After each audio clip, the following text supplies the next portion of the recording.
మరొకసారి అందరికీ 2021 నూతన సంవత్సర శుభాకాంక్షలు. టీసీఎఫ్ నుండి అలాగే ప్రత్యేకంగా మా కుటుంబం నుంచి మరి నూతన సంవత్సరంలో ప్రవేశించిన తర్వాత దేవుని సన్నిధిలో ఉండి మొదటిగా మనం వాక్యం వినడం అన్నది మరి చాలా మంచిది.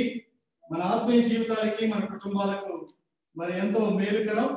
మరి ఈ సమయంలో యాక్చువల్గా ఇందాకైతే 2 పార్ట్లుగా మా మెసేజ్ అనుకున్నాం.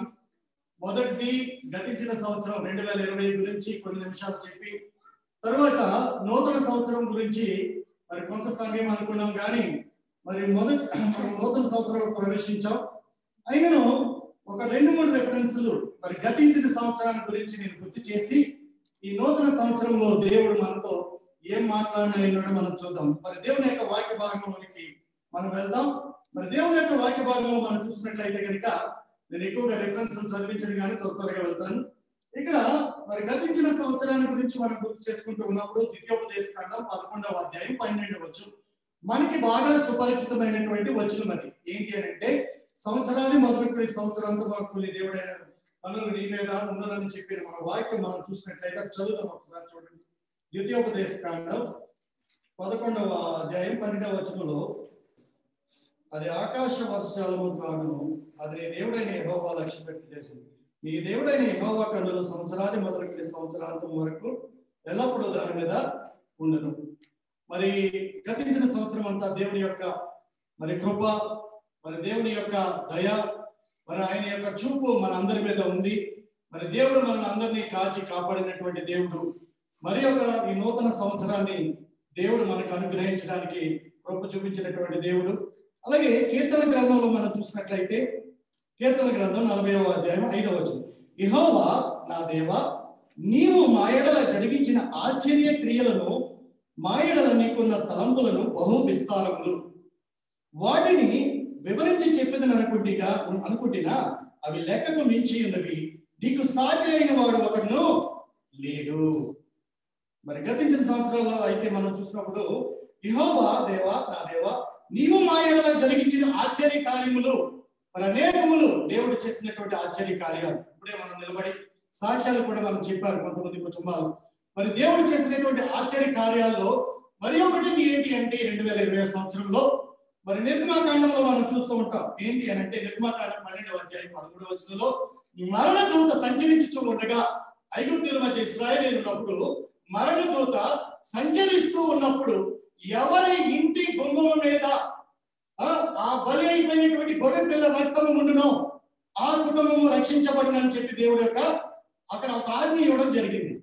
ఆ ఆజ్ఞ ఇచ్చినప్పుడు ఎవరైతే దానిని పాటించారో, ఎవరి గుమ్మం మీద ఆ గొర్రె పిల్ల యొక్క రక్తాన్ని రాసుకుని ఉన్నారో ఆ కుటుంబము ఆ మరణదూత నుంచి తప్పించబడింది. అదే విధంగా కరోనా అనే మరణదూత నుంచి నిన్ను నన్ను కాపాడి ఈ 2020 సంవత్సరంలో ఎన్నైనా చెప్పొచ్చు మనం, కానీ అందరి నోట ఉన్నది ఏంటి అని అంటే ఒకే ఒకటి, కరోనా కరోనా కరోనా. ఇదే ఏ విధంగా మాట్లాడు ఆ విధంగా అక్కడికే మనం వచ్చేది. అటువంటి మరణకరమైనటువంటి ప్రమాదకరమైన పరిస్థితుల మధ్య మనం వెళుతూ ఉన్నప్పుడు దేవుడు నీ యొక్క కుటుంబాన్ని నా యొక్క కుటుంబాన్ని కాపాడి సజీవ లెక్కలో ఉంచి ఈ 2021 సంవత్సరంలో దేవుడు నేను నన్ను ప్రవేశపెట్టాడు. మరి అందుకే ఆయనకి ఎంతగానో మనస్ఫూర్తులు చెల్లించాలి. దాని గురించి నేను వివరించాలనుకోవట్లేదు, ఎందుకంటే అది గతించిన సంవత్సరంలో మరి కొన్ని విషయాలు చెప్పి దానికి మన కుటుంబ జీవిత వ్యవస్థలో అసలు ఎటువంటివి మనం ఎదుర్కొన్నామన్న దాని మీద చెప్పాలనుకున్నాం. కానీ నూతన సంవత్సరంలో మనం నేర్చుకోవాల్సినటువంటిది మాట ఏంటి అని అంటే, హబక్కుకు రాసినటువంటి గ్రంథం బుక్ ఆఫ్ హబక్కుకు. హబక్కుకు మనకి ఇది కూడా కొత్త సంవత్సరం రాగానే ఈ హబక్కులో ఉన్నటువంటి వచనాన్ని మనం అందరం కూడా చదువుతాం.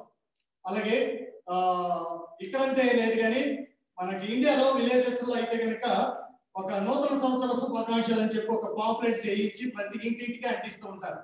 వాటి మీద ఇటువంటి వచనాలు మనం రాస్తూ ఉంటాం. ఏంటి, సంవత్సరం అనేది దయ కిరీటాన్ని ధరింపు చేసి ఉన్నాం, అదొకటి. అలాగే సంవత్సరం జరుగుతుండగా నీ కార్యములు నూతన పరచము, ఇదొకటి. ఇట్లాగా ఇటువంటి వచనాలను మనం రాస్తూ ఉంటాం అన్నమాట. రాసి గుమ్మాల మీద అంటిస్తూ ఉంటాం పియరేసి. కానీ ఇక్కడ కూడా హబక్కుకు రాసినటువంటి గ్రంథం హబక్కుకు 3వ అధ్యాయము 2వ వచనం చూద్దాం. యెహోవా నిన్ను గూర్చిన వార్త విని నేను భయపడుచు ఉన్నాను, జాగ్రత్తగా ఎక్కడికి మనం గుర్తుంచుకోవాల్సినటువంటి ఈ వచనంలో 3 పార్ట్స్ మనకు కనబడుతూ ఉంటాయి. మొదటిది ఏంటి అని అంటే, యెహోవా నిన్ను గూర్చిన వార్త విని నేను భయపడుచూ ఉన్నాను.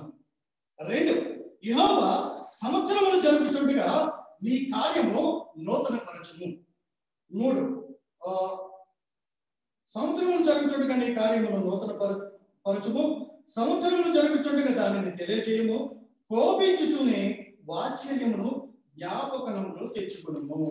కోపించుచునే వాత్సల్యమును జ్ఞాపకమునకు తెచ్చుకును. మరి ఈ వచనం యొక్క అర్థం ఏంటి?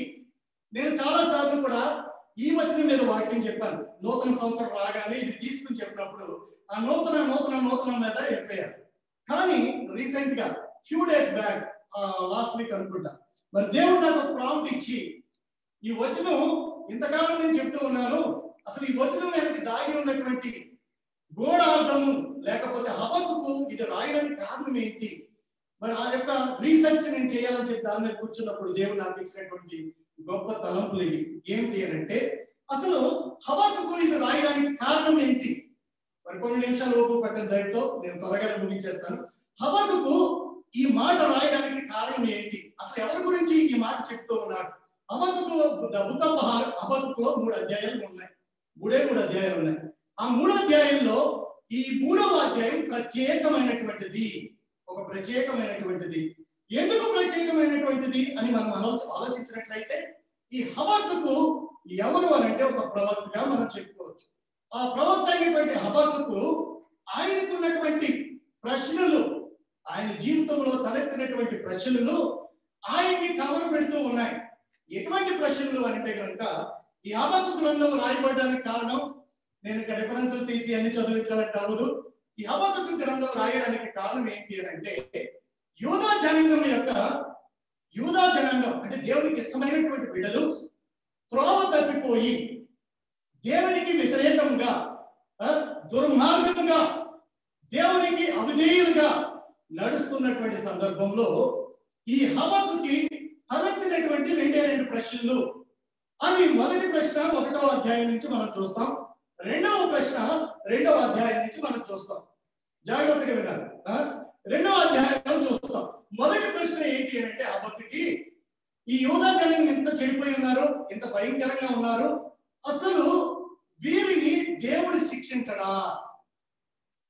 మనం కూడా అనుకుంటా కదా, వీడు ఎంత దుర్మార్గంగా ఉన్నాడు, ఎంత దుర్మార్గంగా ఉన్నారు వీళ్ళు, వీడికి దేవుడు శిక్ష వేయడా అని అనుకుంటూ ఉంటాం. మానవ సహజం. మన మీద ఎవరైనా గొడవకు వచ్చినా అనుకుంటూ ఉంటాం, దేవుడు వీడికి శిక్ష వేయడా అని. అలాగే హబక్కు కూడా ఒక ప్రశ్న వచ్చిందనమాట. అయితే మరి హబక్కుకి వచ్చినటువంటి ప్రశ్నకు దేవుడు జవాబు ఇచ్చేస్తాడు. మొదటి అధ్యాయంలోనే మనం చూసినట్లయితే, మొదటి అధ్యాయం 1 నుంచి 5వ వచనంలో మనం చూస్తే అక్కడ యూదా జనాంగము వారి యొక్క అవిధేయతలు కనబడుతూ ఉంటాయి. ఎందుకంటే ఆనాటి ఇశ్రాయేలుని సృష్టించిన తర్వాత ఆయన కోరుకున్నది ఒకే ఒకటి, ఏంటి అని అంటే ఆయననే స్తుతించాలి, నేను తప్ప నీకు వేరొక దేవుడు లేనే లేడు. అది మనం నమ్ముకున్నటువంటి దేవుడు.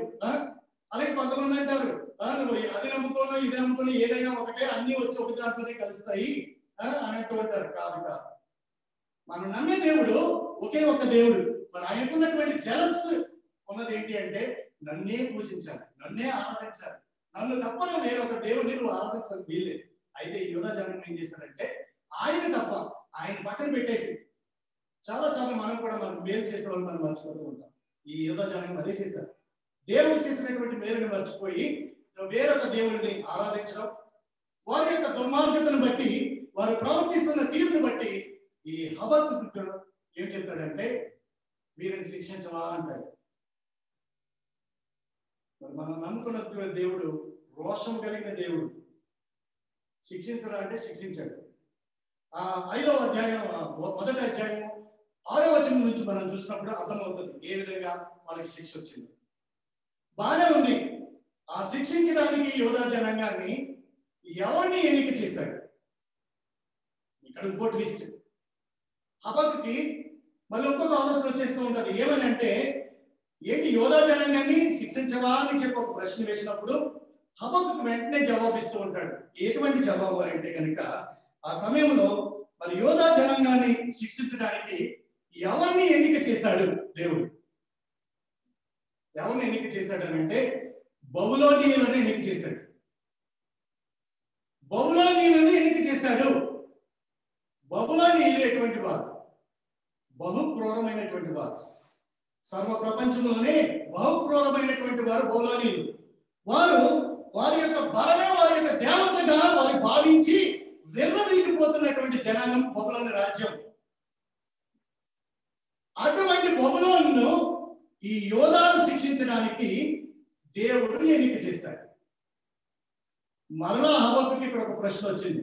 ఏంటి అని అంటే, ఇదేంటిది? యోధా జనాంగం చెడిపోయారనుకున్నాను, వారిని శిక్షించారా దేవుడు అనుకున్నాను, కానీ అంతకన్నా దుర్మార్గం తీసుకొచ్చి వీళ్ళని శిక్షించడానికి అనుకున్నాడు ఏంటి? అర్థమైందా? యోధా జనాంగాన్ని శిక్షిస్తాడు అనుకున్న దేవుడు ఎవరిని ఎన్నిక చేశాడంటే, అంటే మనం అనుకుంటూ ఉంటాం చెడిపోయిన వాళ్ళకి ఏదో నీతి మంతులే బుద్ధి చెప్తారని అనుకుంటూ ఉంటాం, లేదా పరిశుద్ధులే ఏదో బుద్ధి చెప్తారు అనుకుంటూ ఉంటాం. కాదు. కానీ ఇక్కడ జరుగుతున్నటువంటి సంఘటన ఏంటంటే, రెండవ క్వశ్చన్ కూడా హబక్కుకి ఆశ్చర్యం కలిగించింది. ఏంటంటే, ఆ తప్పిపోయినటువంటి యోధా జనాంగాన్ని శిక్షించడానికి బబులోను రాజ్యాన్ని దేవుడు వాడుకుంటూ ఉన్నాడు. బబులోను బహు వ్యతిరేకమైనది, దేవునికి అసలు అసహ్యమైనది, భయంకరమైన విగ్రహాలను కలిగింది బబులోను దేశం. అటువంటి దేశాన్ని తన బిడ్డలను శిక్షించడానికి దేవుడు ఎన్నుకుంటూ ఉన్నాడు. హబక్కుకు వచ్చిన రెండవ ప్రశ్న, ఇదేంటి ప్రభువా, వీరిని శిక్షిస్తామనుకున్నాను కానీ ఇంత దౌర్భాగ్యంగా ఇంత భయంకరమైనటువంటి బబులోనీయుల్ని నువ్వు ఎన్నిక చేసుకుంటావా? ఒక చెడిపోయినోడికి అంతకన్నా దారుణంగా చెడిపోయినోడు బుద్ధి చెప్పలేదు. జాగ్రత్తగా గమనించాలి. ఒక చెడిపోయినోడికి అంతకన్నా దారుణంగా చెడిపోయినోడు వచ్చి బుద్ధి చెప్తూ ఉన్నాడు, అంటే భయపెడుతూ ఉన్నాడు. అప్పుడు దేవుడు చెప్తూ ఉంటాడు, వాడికి శిక్ష ఉంది, వీడికి శిక్ష ఉంది, ఎవరిని కూడా నేను విడిచిపెట్టను, కానీ తగిన సమయం ముందు ఎవరిని వాడుకోవాలో వాళ్ళని నేను వాడుకుంటానని అక్కడ హబక్కుకు బయలుపరచడం జరుగుతూ ఉంది. మరి బబులోను ఇంత భయంకరమైందా బ్రదర్ అని అనుకుంటే కనుక, మనం అక్కడ దేవుని యొక్క వాక్యాన్ని చదివినప్పుడు మొదటి అధ్యాయంలో 6వ వచనం నుంచి 11వ వచనం వరకు మీకు టైం ఉన్నప్పుడు ఇంటి దగ్గర చదవండి. ఎందుకంటే మనకున్న టైం ఇది సరే ఇది కాదు కాబట్టి త్వరగా ముగించేస్తాను. 1వ అధ్యాయం 6వ వచనం నుంచి 11వ వచనంలో చూస్తే వారికి ఉన్న బలాన్ని మనం అక్కడ చూస్తూ ఉంటాం.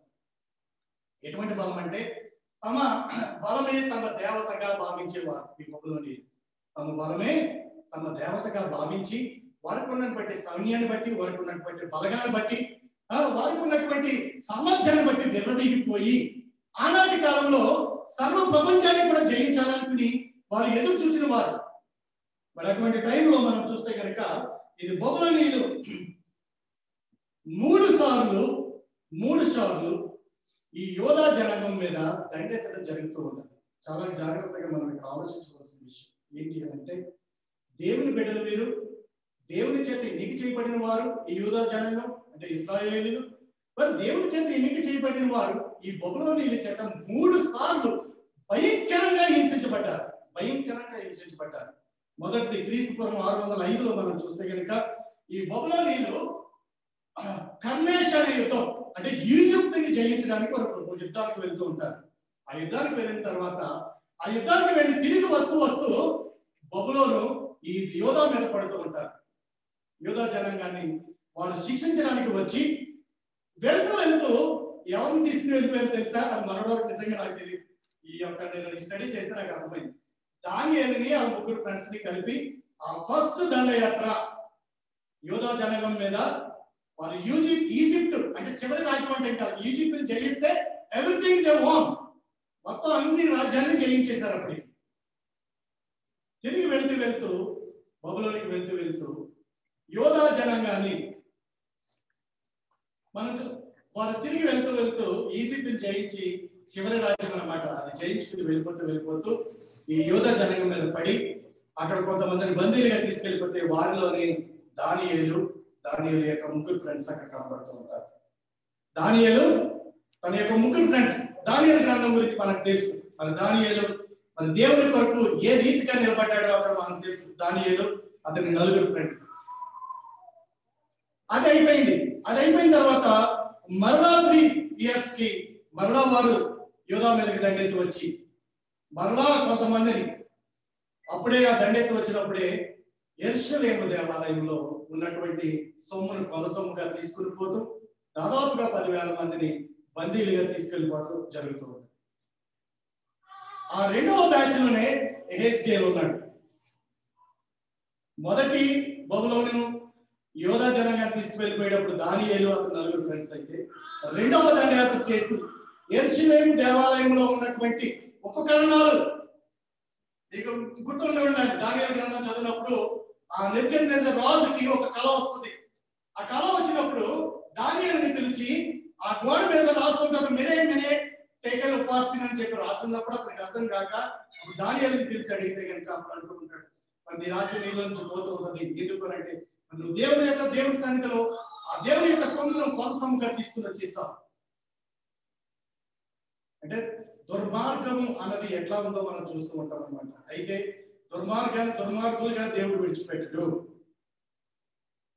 అప్పుడు ఆ రెండవ దండయాత్రలో యెహెజ్కేలు కూడా అక్కడ ఉండడం జరుగుతుంటది. మూడవసారి దండయాత్ర చేసినప్పుడే యెరూషలేము దేవాలయాన్ని కాల్చేసి యెరూషలేము పట్టణాన్ని నాశనం చేసేసి మరలా కొంతమందిని బందీలుగా తీసుకుని వెళ్ళిపోతూ ఉంటారు. అంత క్రూరమైనటువంటి వారు ఎవరు చెప్పండి. ఎందుకంటే నిద్రపోతున్నారు కాబట్టి అడుగుతున్నారు. నిద్రపోవద్దు. ఓకే, అంత క్రూరమైనటువంటి వారు బబులోనీయులు. అందుకు హబక్కుకు వచ్చినటువంటి ప్రశ్న ఏంటి? ఇంత క్రూరమైనటువంటి వారిని యోధా జనాంగాన్ని శిక్షించడానికి పంపుతావా దేవా? మరి వారికి శిక్ష లేదా అంటే వారికి కూడా శిక్ష ఉంది. వారికి ఇంతకన్నా భయంకరమైన శిక్ష ఉంది.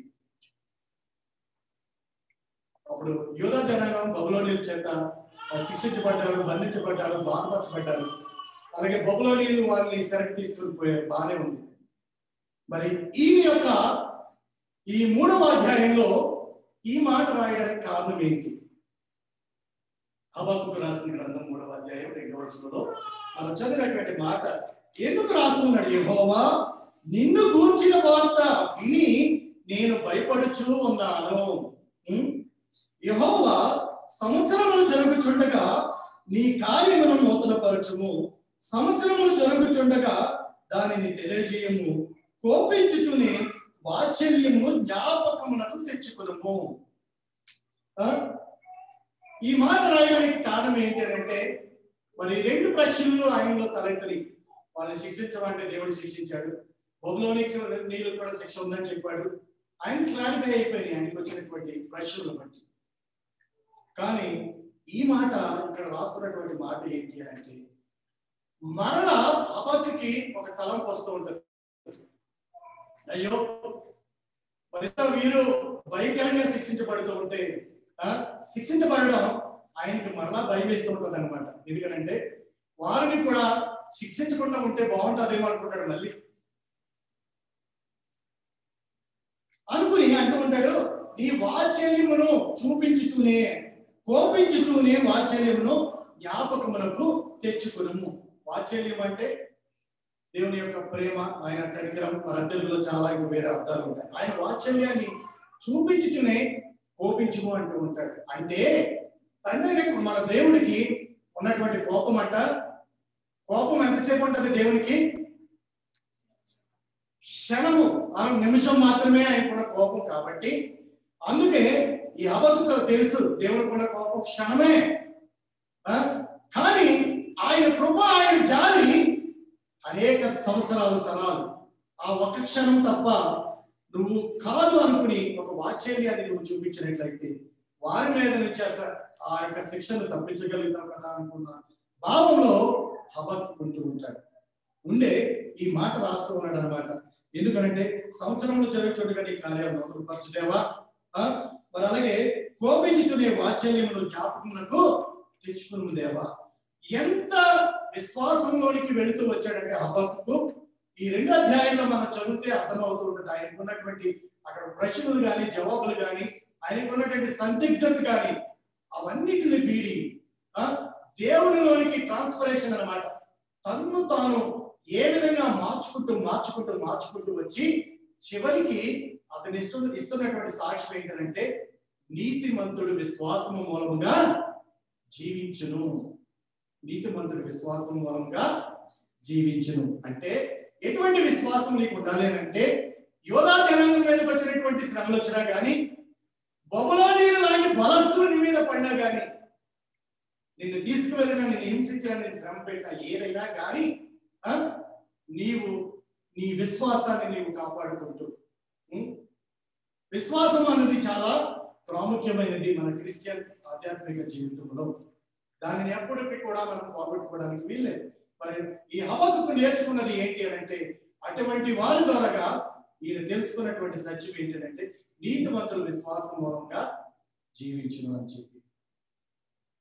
మరి అంతకన్నటువంటి ఇందాక బబులోనీయుల గురించి నేను చెప్పినప్పుడు ఇంకొక మాట నేను అక్కడ చెప్పాలి. ఏంటి అని అంటే, బబులోనీయుల్ని దేవుడు ఖచ్చితంగా శిక్షిస్తాడు అన్న దానికి నిదర్శనం ఏంటి అని అంటే, ప్రకటన గ్రంథం 18వ అధ్యాయంలో మనకి తెలుస్తుంది, రెండవ రాకడలో యేసుక్రీస్తు ప్రభువారు వచ్చే రెండవ రాకడలో ఆ బబులోనీయులు నాశనం అయిపోతూ ఉంటారు, పతనం అయిపోతూ ఉంటారు.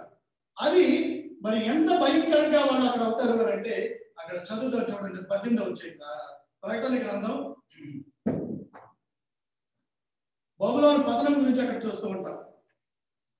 ప్రకటన గ్రంథం 18వ అధ్యాయం ఎవరైనా తీసుకుని ఒక్కసారి చదవండి తెలుగు. ప్రకటన గ్రంథం 18వ అధ్యాయం 8వ వచనం.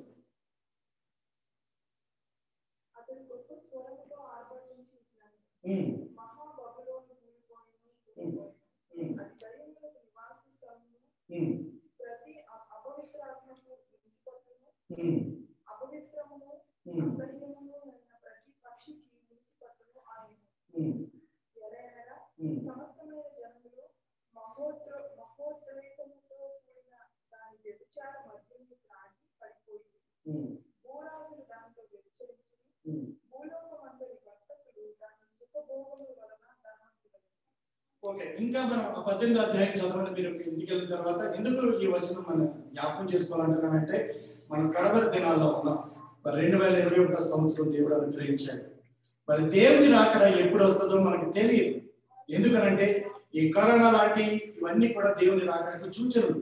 ఇటువంటి సమయంలో నీ యొక్క ఆధ్యాత్మిక జీవితాన్ని నేను ఎలా కాపాడుకుంటూ ఉన్నాం, ఇది చాలా ప్రాముఖ్యమైనది. ఎందుకనంటే 2020లో కరోనా వచ్చిన తర్వాత అనేకమైనటువంటి లెసన్స్ లెర్న్డ్ ఇండివిజువల్ పర్సన్స్ కైనా, అది మనం ఒక్కొక్కరు చెప్పమంటే చాలా ఉండొచ్చు.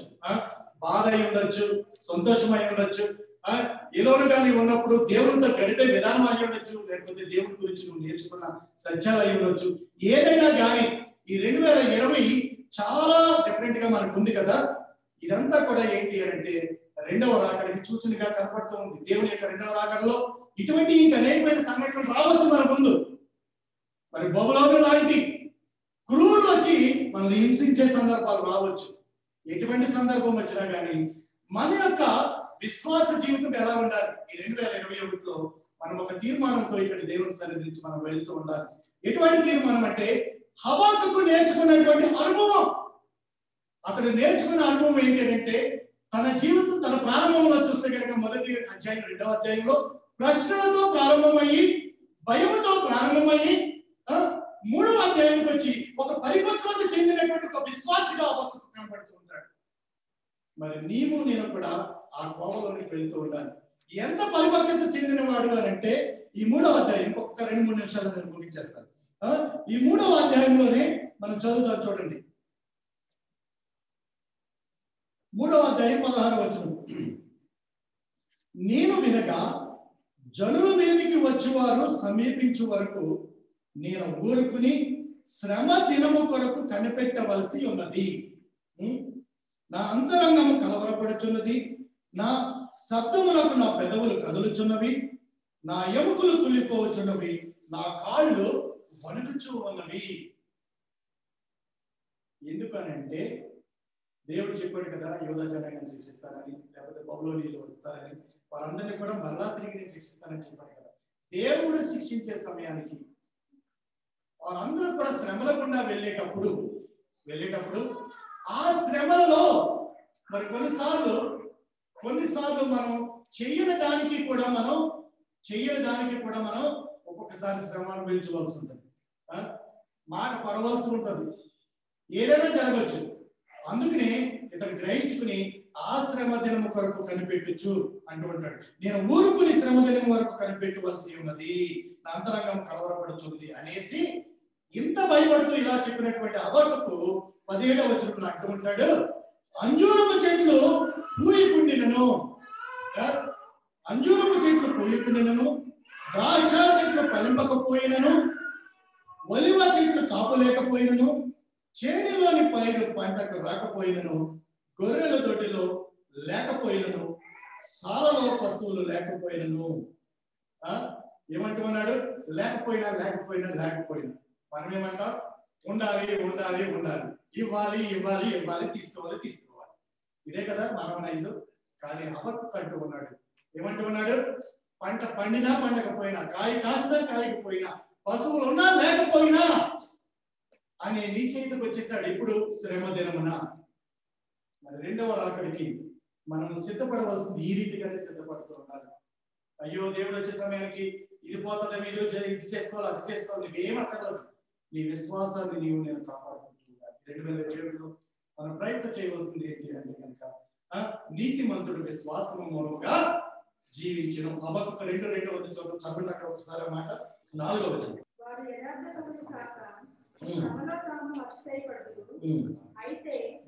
నీతిమంతుడు విశ్వాసము మూలముగా బ్రతుకును.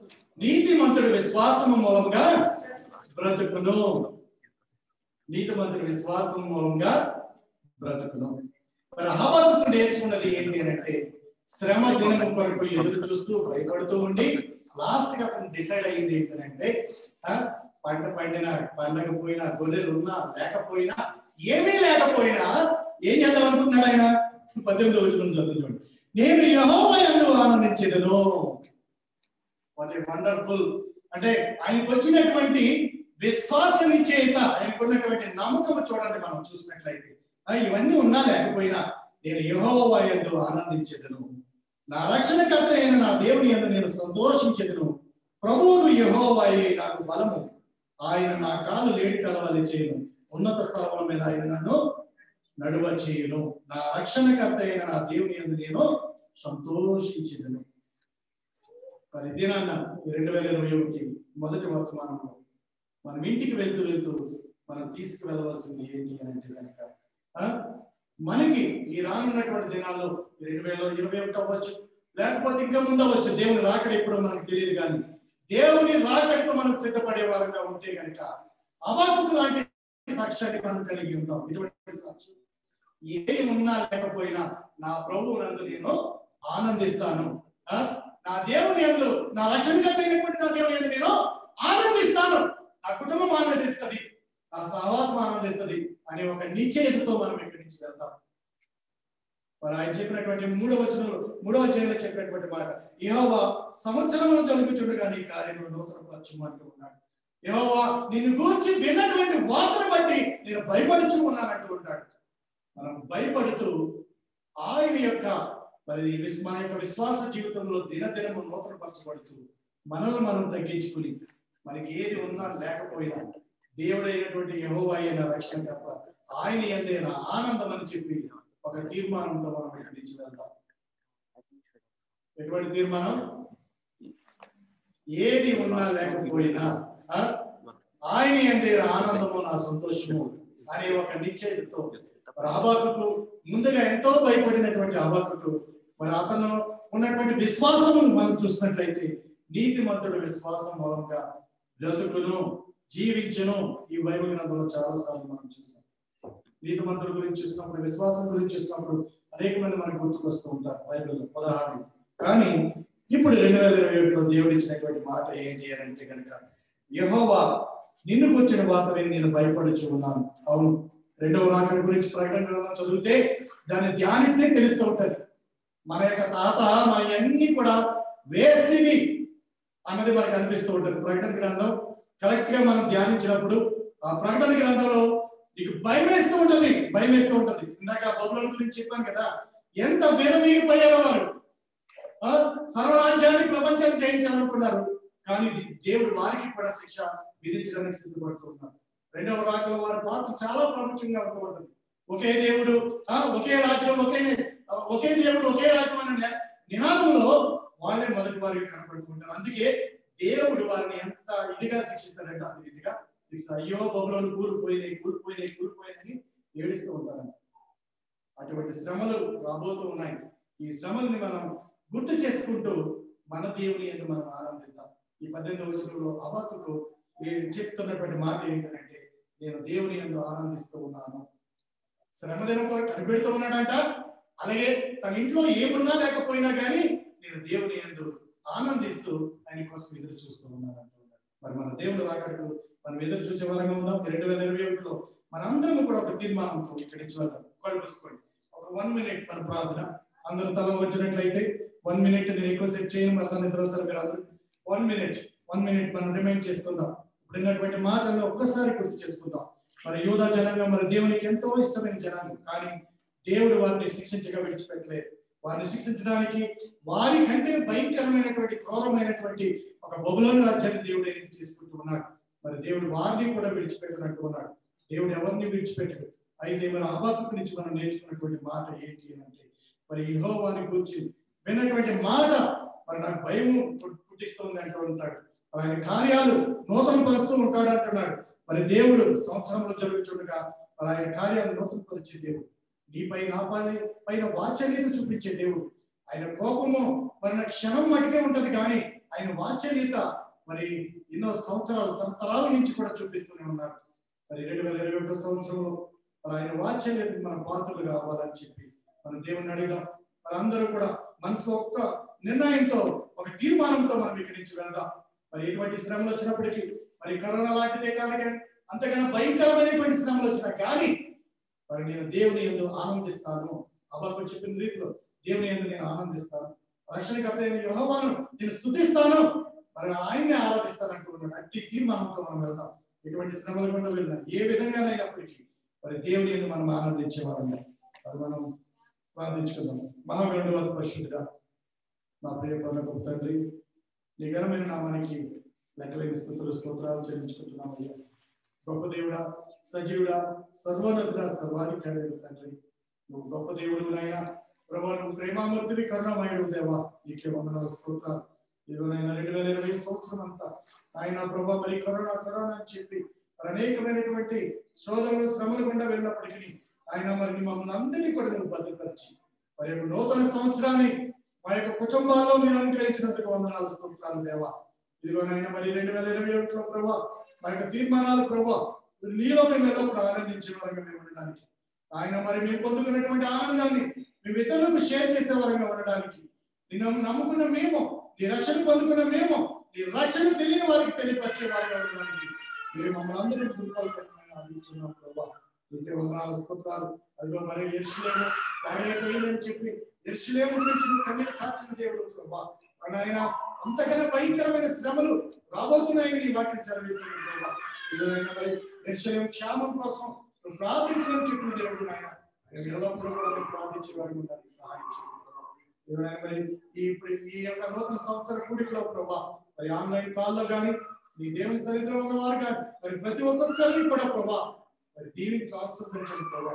మరి నూతన సంవత్సరంలో 2021లో నీ మెండైన దీవెన ఆశీర్వాదాలు ఈ కాల్లో ఉన్న ప్రతి ఒక్క కుటుంబానికి, ఆయన నీ సన్నిధిలో ఉన్న ప్రతి ఒక్క కుటుంబానికి అనుగ్రహించమని, ప్రతి ఒక్కరికి నీ శాంతిని సమాధానం అనుగ్రహించమని, నీ దీవెనతో నీకు పంపించమని మా రక్షకుడు మనాథుడు యేసుక్రీస్తు వారి పేట అడిగి వేడుకుంటున్నాం తండ్రి. ఆమేన్. ఆమేన్. అందరికీ వందనాలండి. మరి ఇప్పుడు వాగ్దాన కార్డ్స్ ఉన్నాయి, అలాగే క్యాలెండర్స్ మన మధ్యలో ఉన్నాయి. ఇక్కడ ఉన్న వారు వాగ్దాన కార్డ్స్ తీసుకుందాం. అలాగే మరి క్యాలెండర్స్ తీసుకున్న తర్వాత మరి టీ స్నాక్స్ కూడా ఉన్నాయి.